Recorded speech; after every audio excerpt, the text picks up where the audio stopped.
The show starts in 10, 9, 8, 7, 6, 5, 4, 3, 2, 1, go.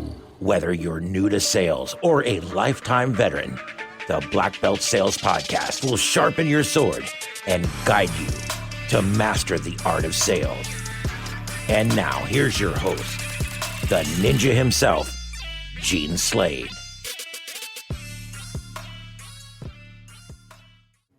Oh, we already got one crying face reaction on the podcast here. I guess you can be here in the left-hand corner, Don. We got an emoji.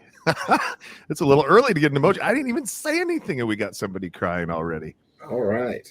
Everybody's weak out there today, Don. What they say about good times, right? Yeah, I want to say if you're weak now, you better put some effort in because the tougher times are coming.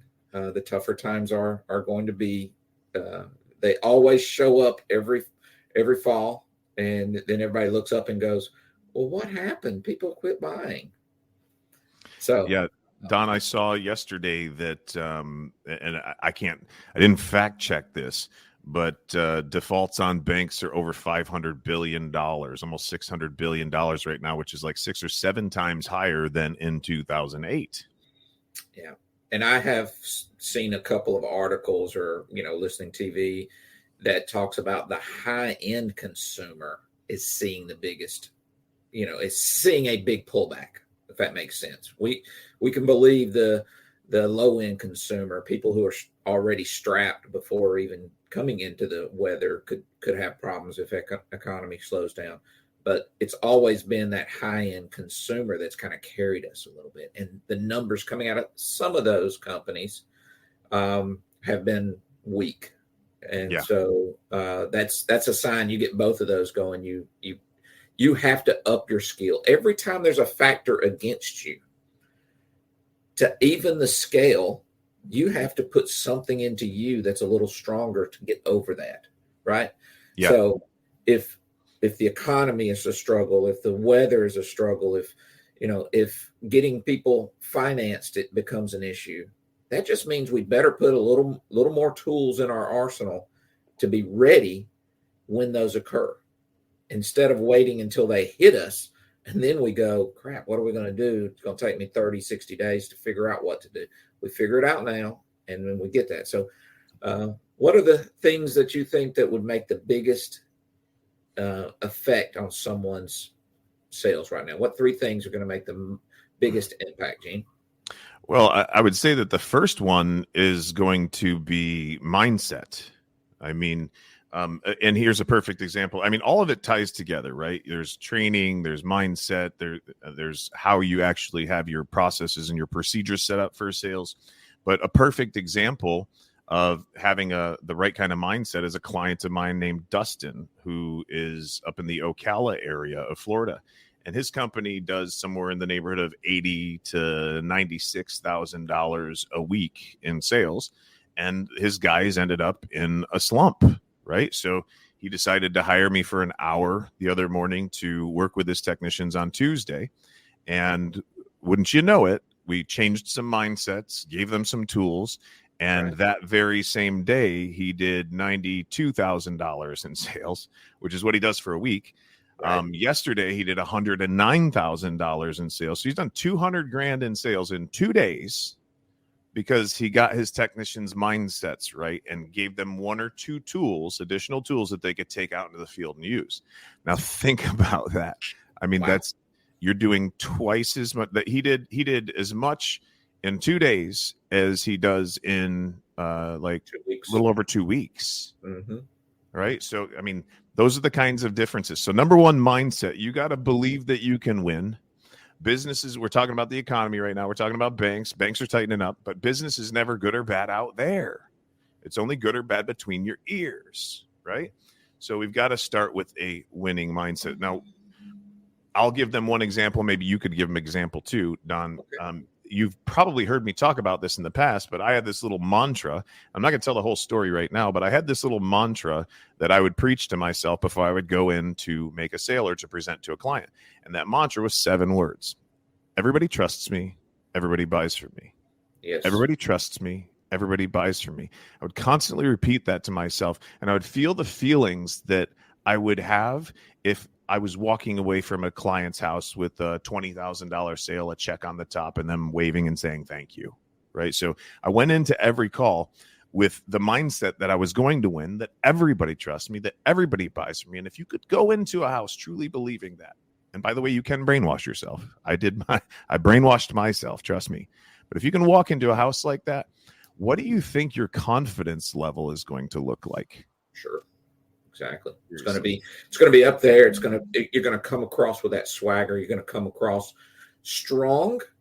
And I really don't necessarily mean you have to be pushy, but there is that where you come across as weak.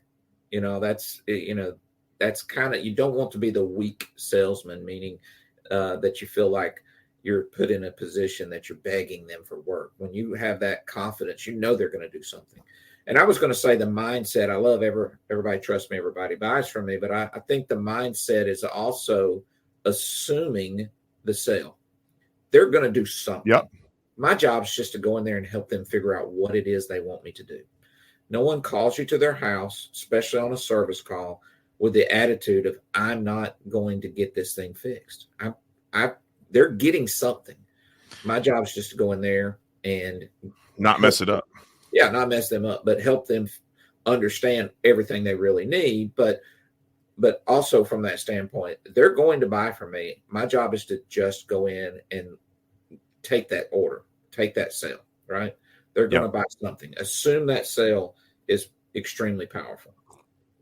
Guys, if you're watching live right now, will you please put live down in the comments for me? Help me to get this algorithm kicked in. If you're watching on a replay, please click replay or put replay in the comments.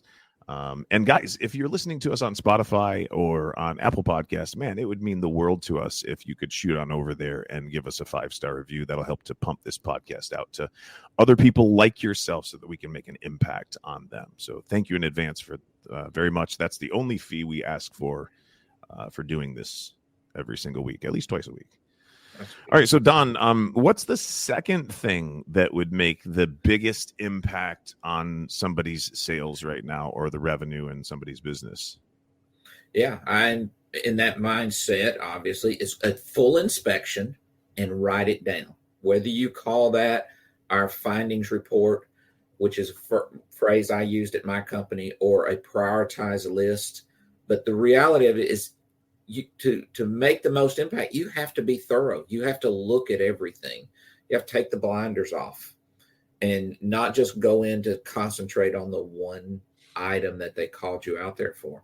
If you went to the doctor, we've heard this one from plenty of other trainers, and we, love them all. But if you went to the doctor and just went in because your shoulder ached, but he noticed that you're about to have a heart attack, and then he goes, well, you didn't ask me. You didn't come in here about your heart attack. You just asked me about your shoulder.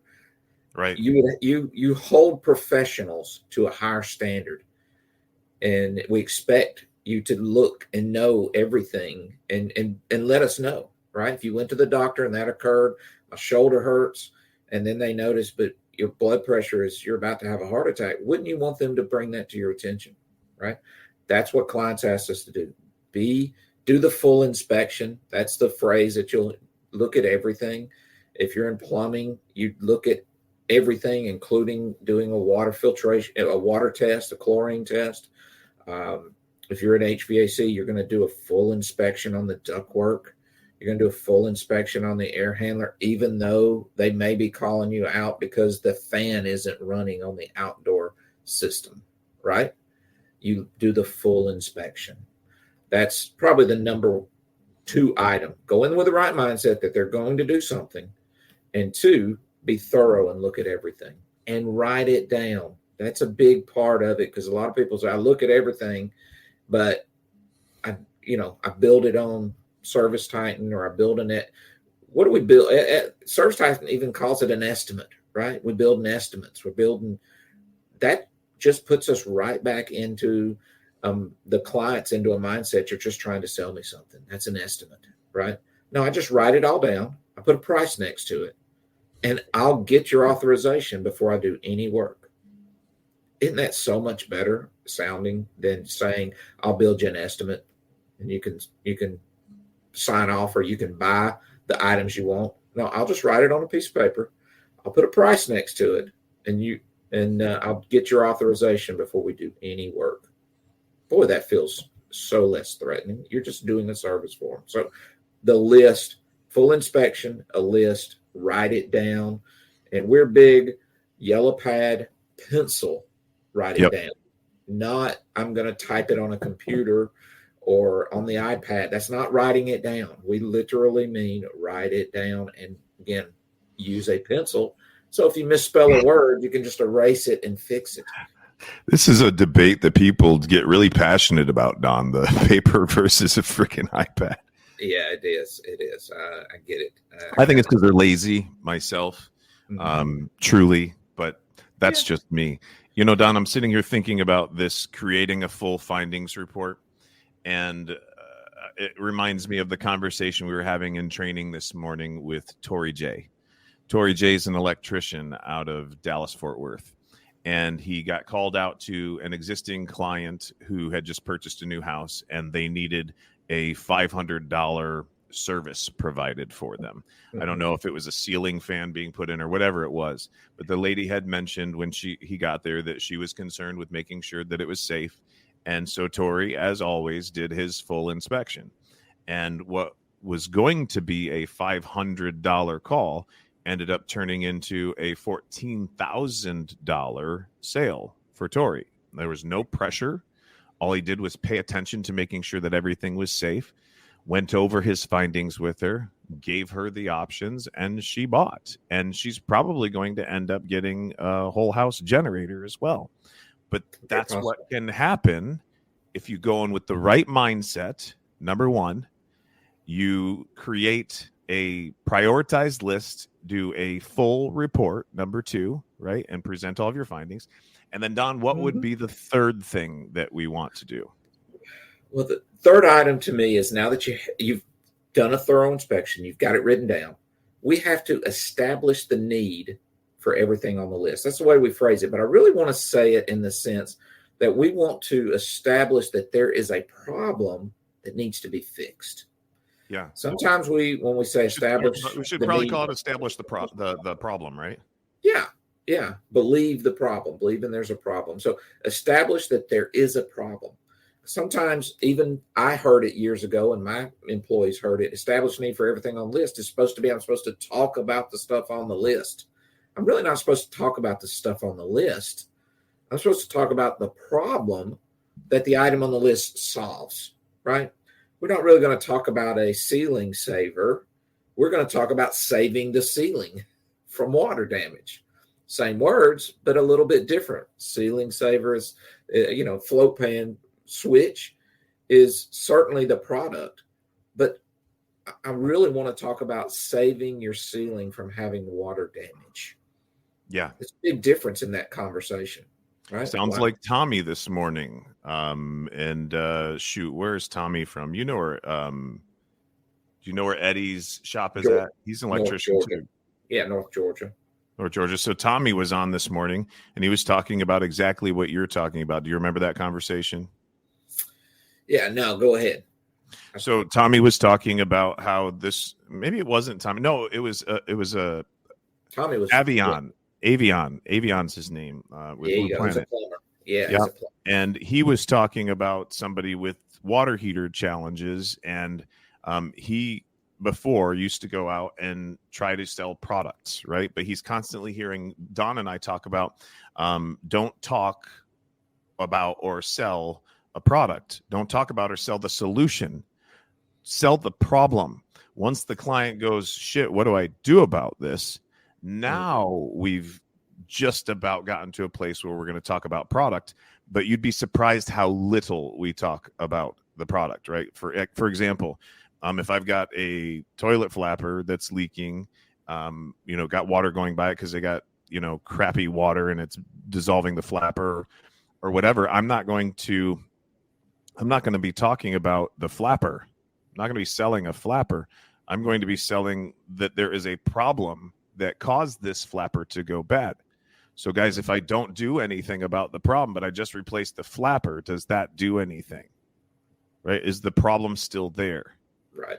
So what Avion did was he started talking about all of the challenges that the client was going to incur based on some of the existing problems that they have, and didn't try to sell anything. And finally, the client was like, crap, well, what do we do?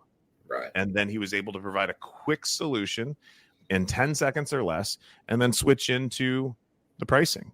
Right. So absolutely. Number one was have a great mindset, get your mind right, get a checkup from the neck up before you go out, right? Number two, create a full prioritized list, do a full inspection, and write down everything that they don't have in 3 categories, I would say. Don, what do you think is mandatory? What are they paying for, whether they get it or not? What things are they going to need to do in the near future? Because you guys can almost always see problems coming. And then what would be nice to have?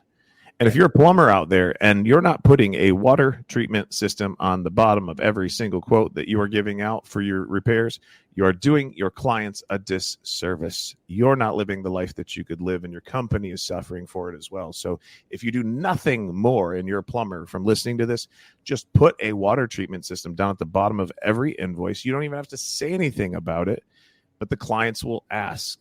And you could say something like, well, these things down here help to prevent these kinds of problems. So if you don't want your entire plumbing system having problems, and if I were you, I'd get one of these.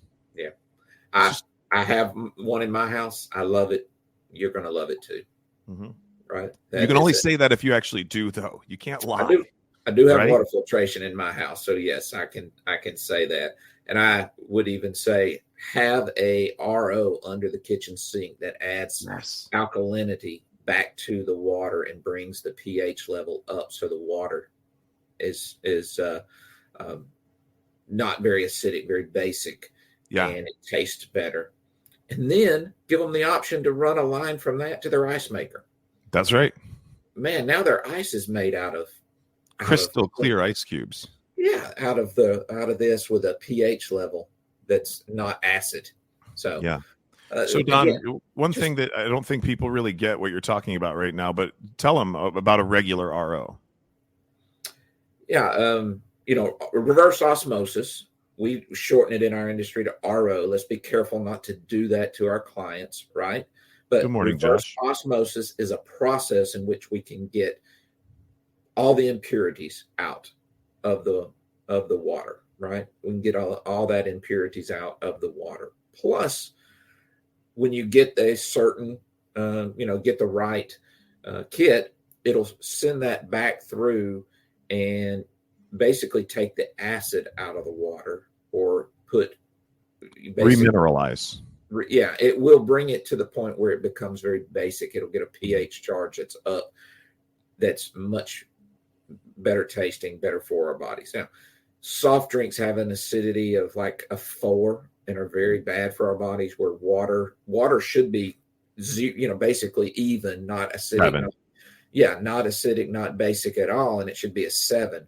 Well, I was in the store the other day. I was at the beach, on a trip, and I went into the grocery store, and they had water, and they had, pH level 8.4 on the bottle. I was like, I'm going to get that one. It brings the acid out of the water and gets it to the point where it just tastes so much better.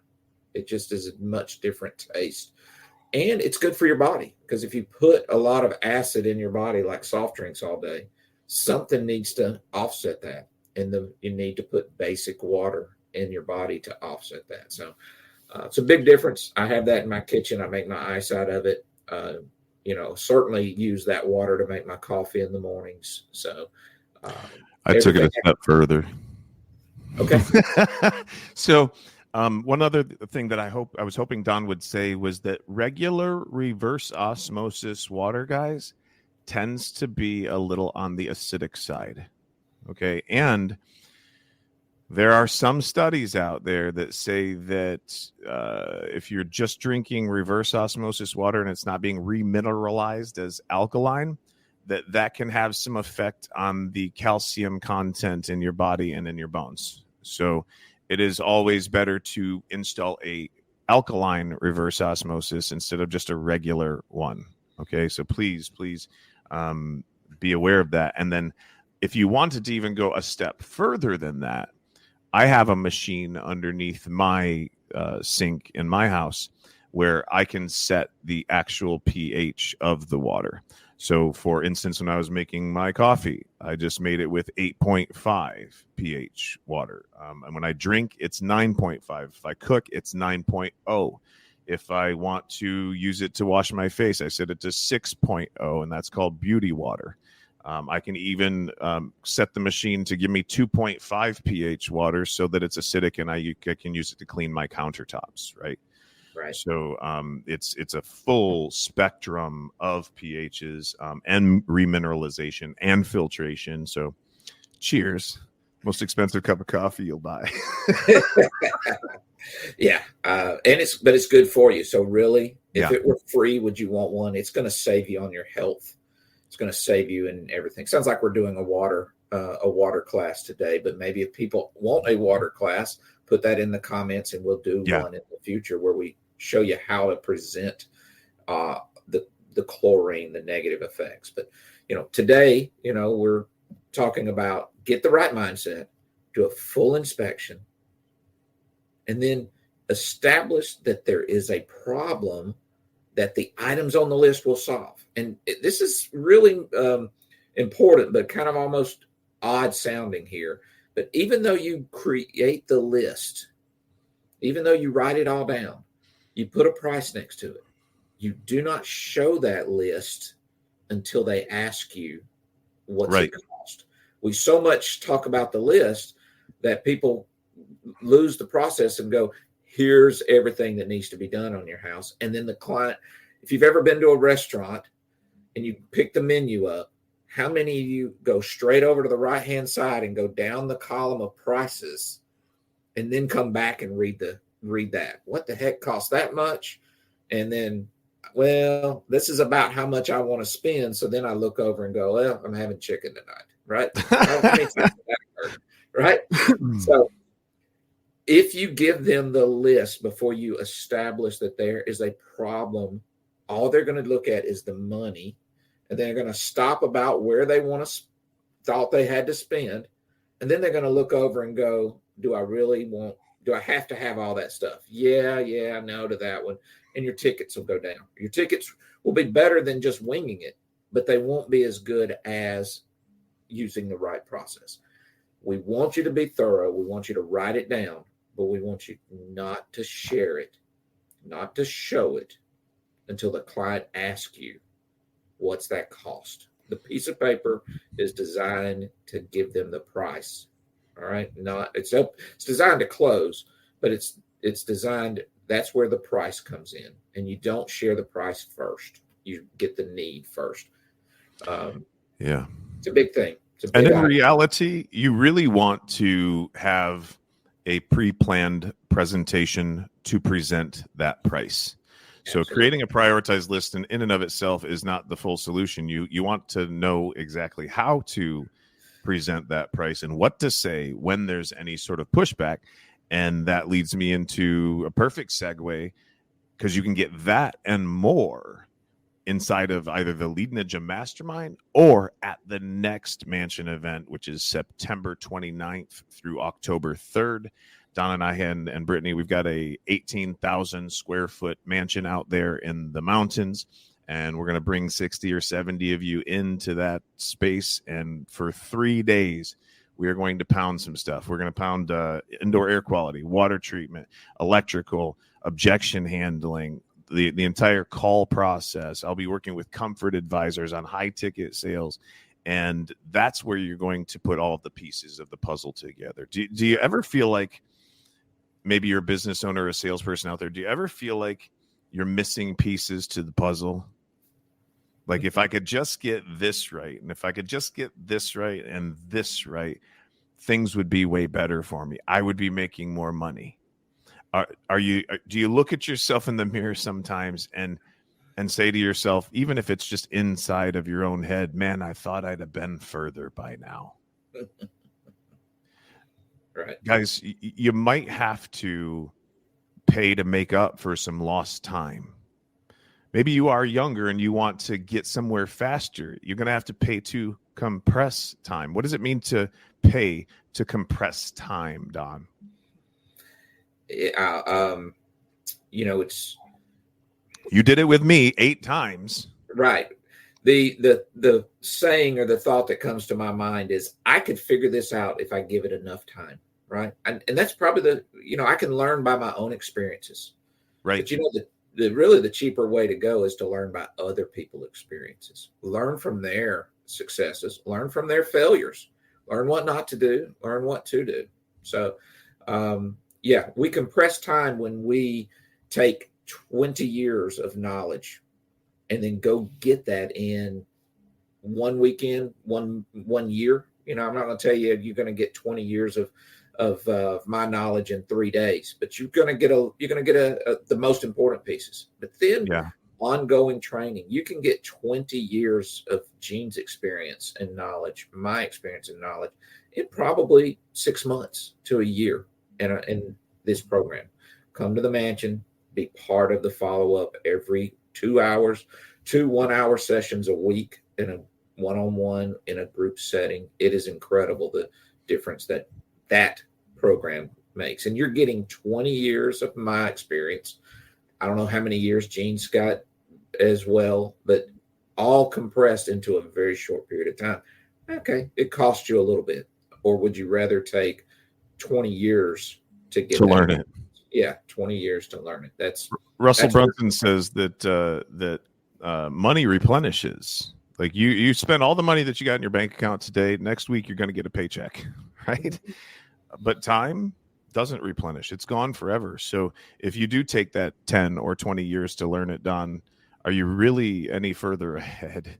Where could you have gone if you had just paid for the information, right? And implemented it. So that's what we mean, guys. Time does not replenish. Money does. You pay to compress time. You pay to leapfrog over what would have taken you years. Don, I could definitely take the next 2 or 3 years and become very, very competent at running Facebook ads, Instagram ads, stuff like that, right? Sure. Or I can pay somebody to do that and save myself a lot of time. Right. Right. It's business owners, the managers, your manager, your business owner. You've heard this. A third of your time should be on, recruiting, and third of your time on trying to think how they said that out. But I put it out that a third of my time is vision, setting the direction of the company, getting everybody rowing in the same direction, right? A third of my time is training. And then really the third of my time I wanted to be was making sure that we were doing proper advertising and marketing.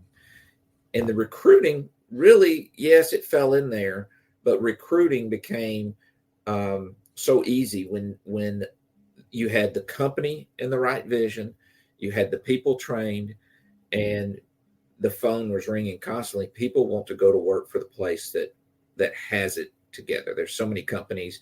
You'll hear plenty of technicians that will talk about how the company's disorganized or the problems at every place. And every place does have them. I had them too, but we had them at a such lower level than anywhere else that it just was a great environment. Don, one of the things that I saw in your company that I also saw in mine was that we took young guys that were early 20s who had never done HVAC or plumbing or electrical or anything in their past. And in 3 to 4 weeks, we could train them to go out and be maintenance technicians. And these kids would be making $100,000 a year at 20, 21 years old, right? And then all of a sudden, they're bringing friends into the business, right? Other people are seeing their success. So that was where we got so many of our new and awesome employees was Yeah. because we, like you said, we had the sales processes set up properly. We had certain systems, and we weren't perfect, right? But we had a success system for people to follow, and that was attractive. It attracted people to us. Yes, you get a 21-year-old kid that made $90,000 last year. He's going to show it to all his buddies. And if he doesn't show his actual paycheck, they're going to see the new car or the boat or whatever in his life. And it's going to be like, what are you doing? How are you doing that? And it's going to become a great story. And the young kids, obviously, they're not going to be your, seasoned professionals. And we didn't want that as our main. We wanted the new first time into the business. We created careers for guys with the training, the right mindset. And yeah, best I ever did was 2 weeks from a guy who'd never been in the industry. Yeah, he was an auto mechanic, so he had some mechanical aptitude. He certainly could turn wrenches. 2 weeks later, he was in his own van working. Half a day on training, half a day on communication, sales training, our process, half a day on technical. And that was working in the field. So I actually got work out of that person for half a day. Yep. In 2 weeks, he paid for himself in the sense of the extra work he helped to do.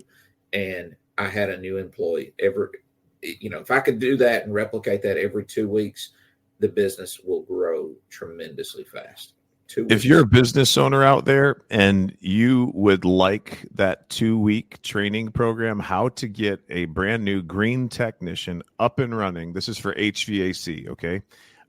If you would like that process, come to the Mansion event in September, and I will show you that process. I'll actually give it to you in writing so that you can go back and, like McDonald's would do, boom, boom, a process. Right? Same process every single time, easy, trainable, and you can get somebody on the road in 2 weeks, sometimes 3, depending on their competency. Yes. And we're talking about guys that have never done a tune-up on HVAC, and they'll start making 100, 200K a year. And if they're making that, what you're making as a business owner. So get signed up for the Mansion, DM me or something, or put down in the comments, put Mansion or put I'm in or something like that, and we'll get reached out to you. Certainly. Yeah, we averaged probably more like 3 weeks, but the best was like a 2-week program. And the person has to commit pretty hard to wanting it because you can only push so much. But 3 weeks was a very good program. And I could carry someone. And again, I think he was free because I was getting labor out of him in the afternoon, doing work, helping out, getting that stuff done. Hands-on type stuff. But 3 weeks, I could carry an employee 3 weeks if he's going to start then producing, somewhere around $10,000 a week in sales in the 4th week. Yeah. How many of your techs don't do that in a month?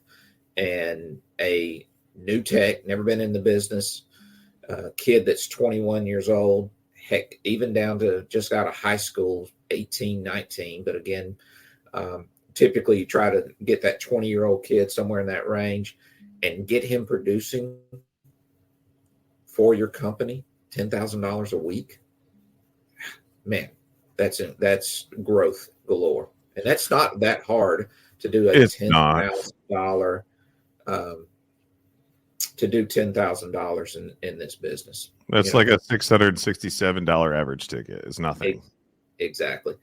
And those kids were not doing that on service calls or breakdowns or really selling systems. They were doing that on the 2- and 3-year-old systems that we had put in, again, a couple of years ago, and still able to produce that. Amazing.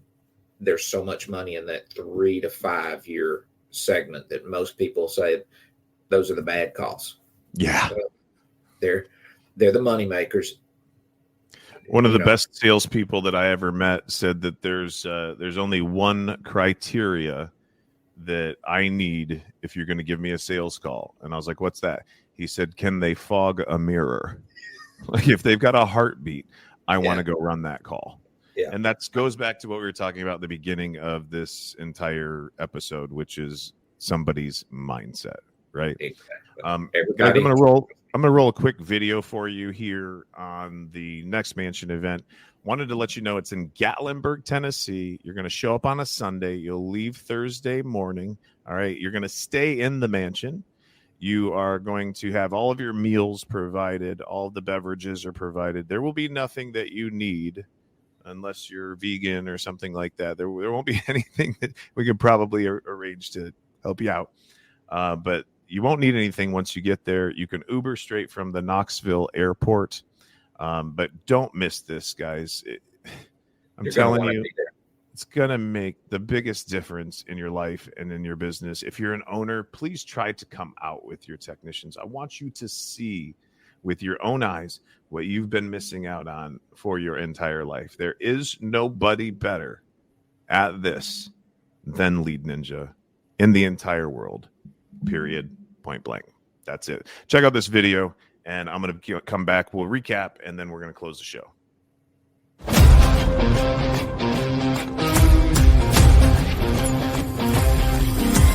If somebody was hesitant about coming to the Lead Ninja Mastermind, I'll tell them this. You can't afford not to go. It's going to change your life, but not only your life, your family's life.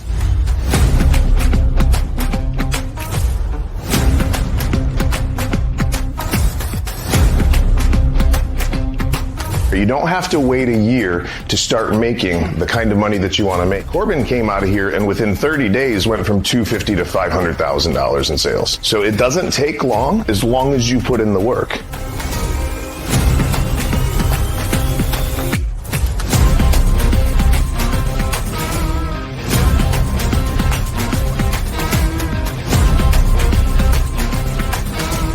I've seen a huge increase in just a short time. Last month, my total revenue for the month was only $5,200. We still have about 10 days left of the month, and I'm already at $13,500. The difference between others and this one's a lot more direct and a lot more informative in certain areas to help you overcome certain obstacles, where the other ones are just kind of broad for everybody. So this one really kind of gets down to the bottom of each and every step in the process of, doing your job as an HVAC technician. And if you really want to better yourself, then you need to invest the time in yourself, and joining this class is definitely going to help you get to that next level. If you're struggling to get to that next level, this is the class you need to be in.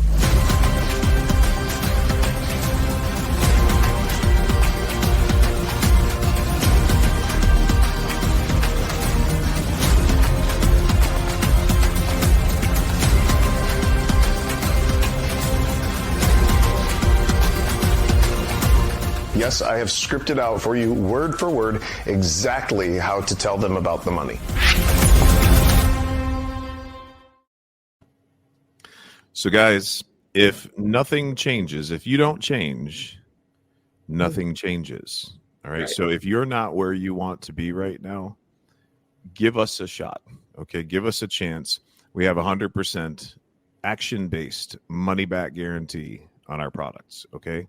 So if you want to find out more about the 100% action-based money-back guarantee, put meeting or something like that down in the comments, say I'm in, and one of my team members will reach out to you and they'll schedule a conversation. It's just a conversation. If you can't tell by now, I'm not a high-pressure salesperson. Okay. Not. Don, thank you for coming on with us this morning. It's a pleasure as always, man. It's incredible. Thank you, Gene. Have a great day. Have a great weekend, everybody. Let's go out and get the right mindset, do a full inspection, write it down, and then establish that they have a problem that the items on the list will solve. Now, we're not talking about the items on the list as much as we're talking about the problem that the item on the list solves for them. All right. Remember that, and you'll go have tons of success, guys. Guys, shoot me a text on my cell. If you need some help, I'm here for you. I got your back. 239-848-6533. 239-848-6533. Text me first. Don't just try to call. Thank you. Talk to you guys later. Have a great day. See you, ninjas.